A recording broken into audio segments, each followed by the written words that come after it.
Oi, pessoal, bom dia. Agora a gente dá início à disciplina de Teoria Geral do Direito Privado. E para poder falar dela, vou fazer hoje só uma introdução mesmo. Eu vou começar falando sobre o homem como ser racional. E aí eu vou voltar lá no surgimento da raça humana, em que em um determinado momento da pré-história, nós começamos a nos organizar em pequenos grupos.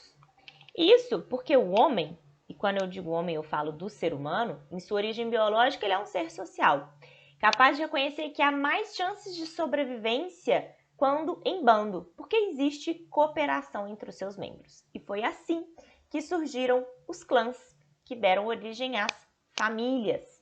E aí, dentro dessa perspectiva, um clã não mantinha contato com o outro, até mesmo por uma questão de extensão territorial e quantidade populacional. E isso, gente, ocasionou o seguinte: como os grupos eles não tinham contato, os hábitos de um grupo começaram a ficar muito bem definidos. Então, eles tinham alguns hábitos que eram aceitáveis, outros não, algo meio cultural mesmo, que poderia vir a se chocar com outros grupos, porque eles não mantinham contato entre si. Esses grupos, eles mantinham a sua sobrevivência com a caça, inclusive, de mamutes e também com a coleta de frutas, cereais, raízes. E aí, após esgotarem os recursos de uma determinada área geográfica, eles tinham de se mudar para uma outra área. E aí a gente começa a ver um caráter nômade. O fato de serem nômades, por escassez mesmo dos recursos, impedia o crescimento da população. E impedindo o crescimento da população, vinha uma dificuldade de sobrevivência. Então é como se a gente estivesse num círculo vicioso mesmo, né? A gente tinha pouca população e essa pouca população ela dificultava em alguns pontos uma sobrevivência e a gente tinha pela escassez de recurso o fato de o homem ter se tornado nômade e aí o fato de ter se tornado nômade com escassez de recursos também dificultava o crescimento da população. Era mesmo a ideia de um círculo vicioso. Mas as coisas começam a melhorar após a Era Glacial, porque aí os primeiros nômades começaram a construção de moradias nas proximidades dos rios. E com isso eles iniciaram a pesca e começaram a abastecer a região com essa água. E aí isso melhorou consideravelmente a qualidade de vida, permitiu o desenvolvimento de algumas técnicas e permitiu também o crescimento populacional. Até que, por volta de 4.000 a.C., a gente desenvolve a escrita. E aí essas aglomerações, elas inauguram uma organização social, elas disseminam a ideia de uma cooperação para a garantia de sobrevivência, só que, como a gente começou a ver uma certa diferença individual, foi necessário o estabelecimento de alguma regra, ou algum princípio, ou alguma norma de conduta para evitar a ruína dessa organização e para manter a ordem. E aí, gente, surge a ideia de justiça, da necessidade de implementar uma norma capaz de garantir a ordem e estabelecer determinados limites nas relações sociais e depois nas relações econômicas também.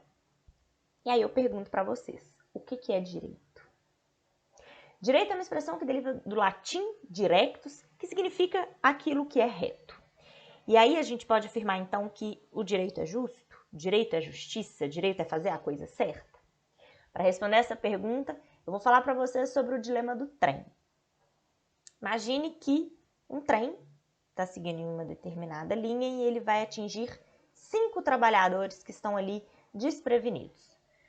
Mas você sabe disso e você tem o poder de puxar uma alavanca e mudar o destino desse trem. Ele vai para uma outra linha. Só que se ele for para uma outra linha, ele vai atingir uma pessoa que está nessa outra linha desprevenida. O que você faria? Você puxa a alavanca, evitando a morte de 5 pessoas e mata uma, ou você deixa o trem seguir o seu curso para matar essas 5 pessoas e deixar aquela uma pessoa viva? Pensem aí a resposta. Para muitos a resposta ela é meio óbvia, né? A gente tem uma ideia de que temos que garantir a vida do maior número de pessoas, promover a felicidade do maior número de pessoas, então salvar a vida de 5 é o mais certo a fazer. Só que esse é um posicionamento mais utilitarista. O utilitarismo ele julga as ações conforme a consequência.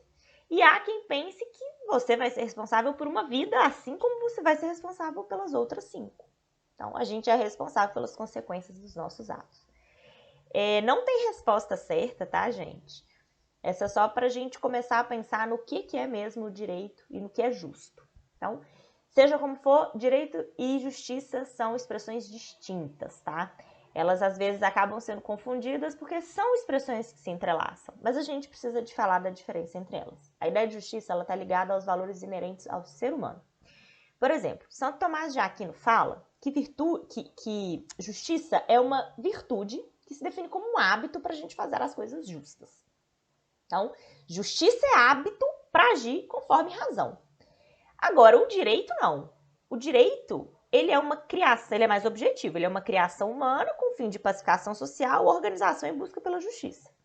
Então, a gente mantém a sociedade organizada e garante os direitos fundamentais. E é por isso que eu posso afirmar para vocês que o direito ele está em constante busca da justiça. Mas olha só, o direito também não se confunde com moral. Porque moral deve ser um norte para a aplicação da norma jurídica, mas se relaciona com foro íntimo, enquanto o direito ele é a exteriorização do homem, tá?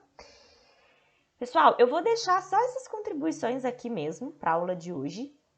Na próxima a gente começa a falar das definições do direito em razão de sua qualificação. E é isso. Eu espero que vocês tenham gostado dessa introdução, pelo menos entendido como que surge aí a organização social e a norma e o direito mesmo, tá? Fiquem todos com Deus, um grande abraço.